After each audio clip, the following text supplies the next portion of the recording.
स्वागत है अपने मार्केट टाइम स्ट्रीम में। इस वक्त आप देख रहे हैं बाजारों की चाल। मैं उनिशा गुप्ता।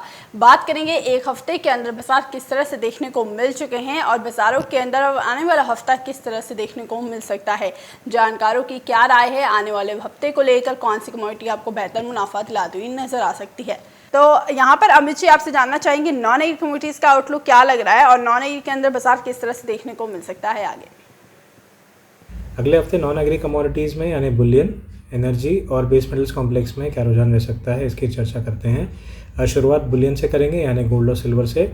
गोल्ड और सिल्वर में हमने देखा कि एक दायरे में कारोबार हुआ। खास करके गोल्ड में अगर हम देखें तो दायरा थोड़ा सा बड़ा था। 44,500 से लगभग 45,200 के बीच का जो दायरा था उसके बीच कारोबार हुआ है। 45,300 तक के भी ऊंचाइयां हमने देखी है, लेकिन ब्रॉड जो एक रेंज थी वो इसी दायरे में सीमित थी।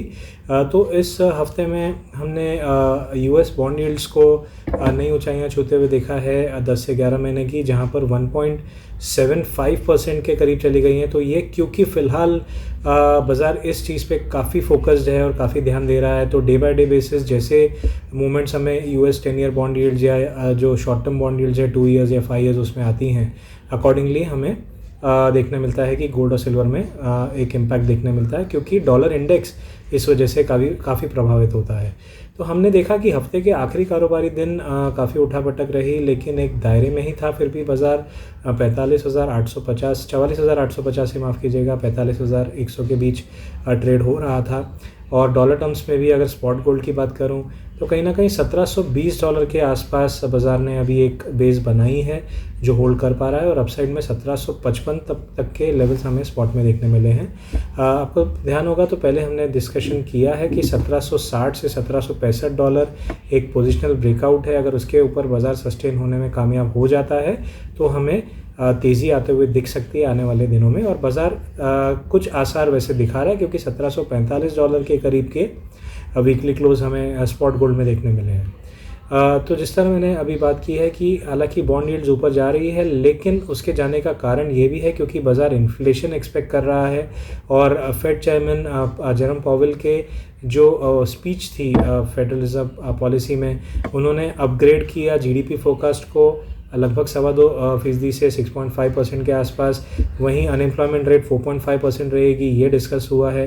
थर्डली इन्फ्लेशन इस साल 2.4% हो सकती है। तो ये सब पॉइंट कर रहा है कि यूएस इकोनॉमी काफ़ी अच्छा परफॉर्म कर सकती है, जिस वजह से इन्फ्लेशन बढ़ सकती है। और गोल्ड एक ट्रेडिशनल इन्फ्लेशन हेज रहा है, यानी जब भी महंगाई होती है तो गोल्ड में हमें उछाल देखने मिलता है। तो यही एक फैक्टर है जो निचले स्तरों पे गोल्ड को सपोर्ट कर रहा है। हमें नहीं भूलना चाहिए कि लगभग 56,000 से 44,000 तक का फॉल हमने पिछले 6 महीनों में, यानी 20% का फॉल हमने गोल्ड में आते हुए देखा है। वहीं चांदी में 78,000 से लगभग 67,000 के आसपास के लेवल्स फ़िलहाल चल रहे हैं। तो हमने दोनों में ही डिसेंट करेक्शन आते हुए देखी है, मोर सो इनटू गोल्ड। वहीं स्पॉट गोल्ड की बात करें तो $2,075 से लगभग $1,677 तक के फॉल हमने देखे हैं, जो भी एक काफ़ी बड़ा फॉल देखा गया है, लगभग 15% का। तो उसके बाद यहाँ पर ऐसा लग रहा है कि निवेशकों को गोल्ड एक अट्रैक्टिव ऑप्शन लग रहा है, क्योंकि बाकी कमोडिटीज़ यानी बेस मेटल्स और क्रूड ऑयल काफ़ी ओवरहीट हो चुके हैं, ऐसा माना जा रहा है। वहीं इक्विटी मार्केट्स में भी हमें एक मिला जुला रुझान देखने मिला है। अप एंड डाउन मूवमेंट खास करके भारतीय बाज़ारों में देखने मिली है, जहां पर 3 या 4 सेशन निफ्टी ने लगातार करेक्शन दिया है, और पिछले एक सेशन में हालांकि एक पुल बैक डेफिनेटली देखने मिला है। लेकिन अगर इसको समराइज़ किया जाए तो इन स्तरों पे गोल्ड एक अट्रैक्टिव इन्वेस्टमेंट ऑप्शन की तरह उभर के आ रहा है, जिस वजह से हमें एक डिसेंट क्लोज देखने मिला, यानी एक पॉजिटिव क्लोजिंग हफ्ते में देखने मिली है। और आने वाले हफ्ते में भी ऐसा ही लगता है कि 44,500 के ऊपर जब तक प्राइसेस सस्टेन करेंगे तब तक एक अपसाइड मूव 45,400 से 45,600 तक का हमें देखने मिल सकता है। वहीं चांदी की बात करें तो हमने 65,000 के आसपास चांदी को बहुत ही ज़्यादा कंसोलिडेट होते हुए देखा है, उसके नीचे बाज़ार नहीं जा पा रहा है, और जब भी जाता है तो एकदम इमीडिएट हमें बाइंग इमर्ज होते हुए दिखती है। वहीं इमीडिएट बेसिस पे लगभग 67,500 का एक अच्छा सपोर्ट है, जब तक ये नहीं तोड़ता तब तक बायस अपसाइड रहेगा, और अपसाइड में हो सकता है हमें 68,500 से 69,000 तक के लेवल देखने मिले आने वाले हफ्ते में। तो दोनों ही गोल्ड और सिल्वर में बाय ऑन डिप्स की स्ट्रैटेजी हो सकती है, और अपसाइड में जो मेंशन टारगेट्स है वो आने की उम्मीद दिखाई दे रही है। वहीं अगर हम बेस मेटल्स की बात करें तो काफ़ी बड़ा करेक्शन हमें निकल में और कॉपर में देखने मिला, खास करके जहां कॉपर ने लगभग 1.5 महीने के लोस छुए 660 के नीचे भी हमने ब्रीफली जाते हुए देखा। हालांकि जो हफ्ते का क्लोजिंग था या दिन का क्लोजिंग था वो 675 के आसपास हुआ, यानी जो भी फ्राइडे के लॉसेस थे वो रिकवर करके बाजार ने क्लोसेस दिया, इनफैक्ट पॉजिटिव क्लोजिंग दी है। तो ऐसा लग रहा है कि 667 665 ये जो जोन है अभी एक इम्पॉर्टेंट सपोर्ट जोन है कॉपर में डोमेस्टिक फ्रंट पे, और जब तक ये होल्ड कर रहा है तब तक हो सकता है शॉर्ट कवरिंग में हमें 682 तक भी एक्सटेंड होता हुआ देखे, और उसके बाद हो सकता है 690 तक भी ये रैली स्ट्रेच हो सकती है। तो फिलहाल ऐसा लगता है कि कॉपर में डिप पे बाइंग करना सही रहेगा। वहीं जिंक में भी हमने 215 से रिकवर होते हुए देखी है प्राइजेस और 219.50 का क्लोजिंग देखा है। तो ऐसा लगता है कि जो करेक्शन हमने काफ़ी बड़ी करेक्शन देखी थी 234 से लगातार फॉल है, हो सकता है वो थम रही हो और 222 से 223 तक एक्सटेंडेड रैली हमें देखने मिल सकती है। वही एल्यूमिनियम में हमने एक अच्छा उछाल आते हुए देखा है, 170 के करीब हमने सपोर्ट लेते हुए देखा और 177 तक जाते हुए देखा है। मुझे लगता है कि ये जो अपसाइड मूव है ये 179 से 180 के बीच तक एक्सटेंड हो सकता है, यानी अपसाइड मूव अच्छा दिखाई देने की उम्मीद लग रही है। वही निकल में हमने जैसे मैंने पहले बताया कि काफ़ी भारी गिरावट देखी, तो 1450 से 1130 तक के लेवल भी हमने देखे हैं, लेकिन जो फ्राइडे का क्लोजिंग था वो 1170 के करीब हमने देखा है। तो थोड़ा सा एक उछाल डेफिनेटली देखने मिला है, जिस प्रकार हमने बाकी बेस मेटल्स में एक उछाल देखा गया है। लेकिन ऐसा लगता है कि अपसाइड जो इमीडिएट होगा थोड़ा लिमिटेड हो सकता है 1200 से 1210 तक का, तो बाइंग करने की सलाह होगी, लेकिन लिमिटेड अपसाइड की उम्मीद की जा सकती है। वहीं अब हम आगे अगर एनर्जी कॉम्प्लेक्स की बात करें तो सबसे बड़ा मूवमेंट इसी कॉम्प्लेक्स में था, खास करके अगर वो क्रूड ऑयल हो या नेचुरल गैस हो, दोनों में ही हमने काफ़ी उठापटक देखी है। शुरुआत करते हैं क्रूड ऑयल से।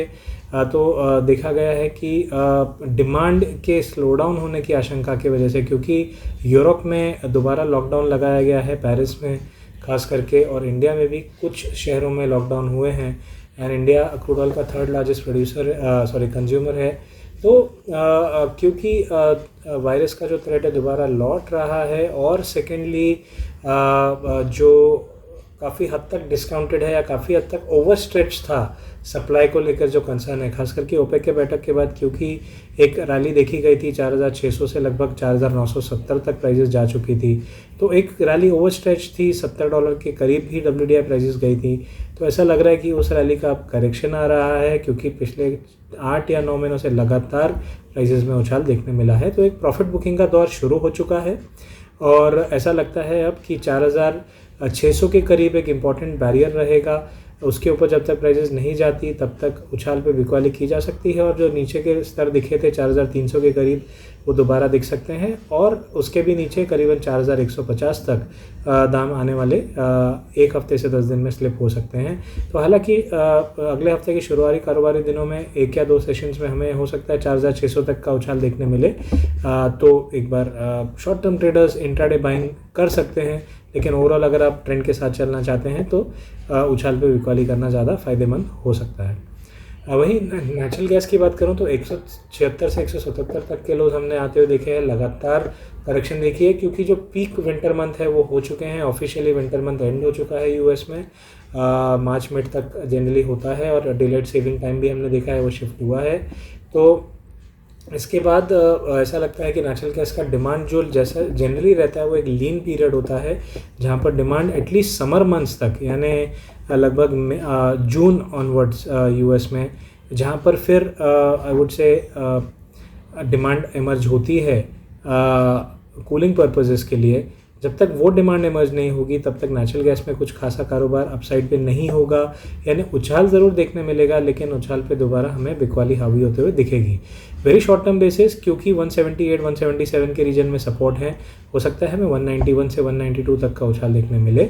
तो अगर डिप मिलती है तो बाइंग की जा सकती है शॉर्ट टर्म बेसिस, लेकिन ये 1 या 2 दिन की ही बात होगी ऐसा लग रहा है, और ओवरऑल जो रुख है वो नीचे की तरफ रहेगा, यानी उछाल के बाद दोबारा बिकवाली हावी होते हुए दिखेगी, और 170 तक के लक्ष्य हमें शॉर्ट टू मीडियम टर्म देखने मिल सकते हैं। तो सेल ऑन रैलीज की सलाह नेचुरल गैस में हो सकती है। तो ये एक जनरल अपडेट था, या कि नेक्स्ट हफ्ते में हम क्या रुझान देख सकते हैं, खास करके गोल्ड सिल्वर, एनर्जी कॉम्प्लेक्स और बेस मेटल्स में। धन्यवाद।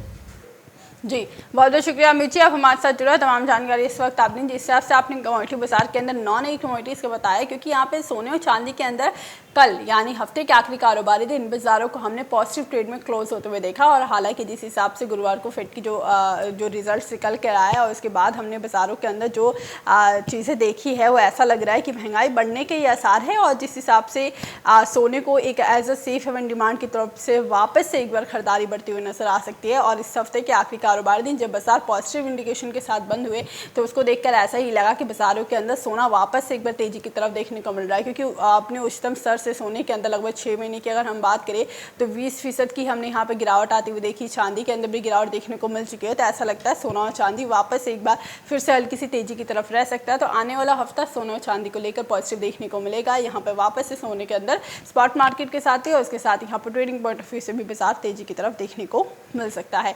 तो कमोडिटी मार्केट यहाँ पर जो देखने को मिलेगा हल्की सी तेजी की तरफ, एग्री कमोडिटीज के अंदर हल्की करेक्शन, लेकिन सोने चांदी के अंदर बढ़त देखने को मिल सकती है। तो दोनों ही बाजारों के अंदर एक मिला जुला रुझान देखने को मिलेगा आगे बाजारों के अंदर। अभी के लिए बाजारों के चाल में बस इतना ही। आगे खबरें देखने के लिए देखते रहे मार्केट टाइम्स टीवी।